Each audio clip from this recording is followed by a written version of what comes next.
What is difference among sentence, clause, and phrase? A sentence means a group of words that makes complete sense.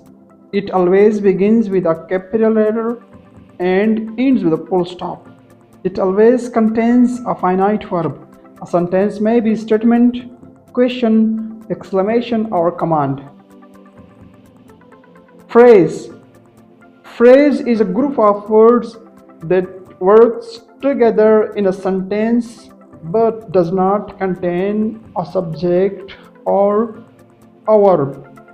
Often phrases are used for the descriptions of people, things, or events.